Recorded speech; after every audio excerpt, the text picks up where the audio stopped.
ऊस तोडी करून पोटाचं खळगं भरणाऱ्या मायलेकाचा वनवास या पोराने कायमचा संपवलाय।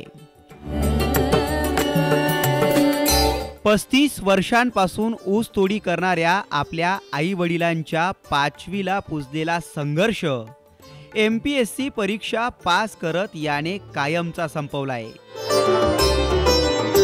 अख्ख्या गावाने या तरुणाची अंगाखांद्यावरून काढलेली मिरवणूक, गुलालाची केलेली उधळण आणि डीजेचा दणदणाट या तरुणाने करून दाखवलं याची साक्ष देतोय। नागनाथ रामलाड याने पहिल्यांदाच नाही तर चक्क दुसऱ्यांदा MPSC सारख्या अवघड परीक्षेत घवघवीत यश मिळवलंय। राज्यात 42वा क्रमांक पटकावत नागनाथने आपल्या आई वडिलांचं स्वप्न सत्यात साकारलंय। नागनाथने फक्त स्वप्नच सत्यात साकारलं नाही तर ज्या शाळेने त्याला घडवलं, ज्या शाळेने त्याला जगण्याचा मार्ग दाखवला, त्याच शाळेला त्याचा पहिला पगार देण्याचंही नागनाथने कबूल केलंय।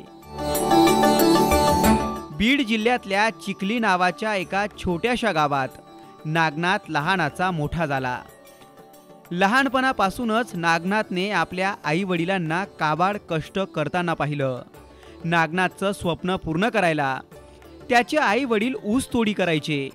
पोरानं शिकावं, मोठा अधिकारी बनावं आणि आपल्या वाट्याचा संघर्ष कायमचा संपवावा अशी त्यांची मनोमन इच्छा। तीच सल नागनाथने कायम आपल्या काळजात तेवत ठेवली।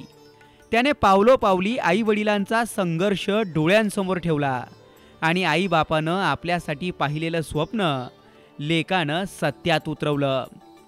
नागनाथ आज काबाड कष्ट करून अधिकारी बनण्याचं स्वप्न पाहणाऱ्या कितीतरी तरुणांसाठी प्रेरणा बनलाय। मनापासून ठरवलंच तर आपण काहीही करू शकतो, फक्त त्यासाठी कठोर परिश्रम आणि समर्पण करायची तयारी दाखवता आली पाहिजे। नागनाथच्या या संघर्षाला साम टीव्हीचा सलाम।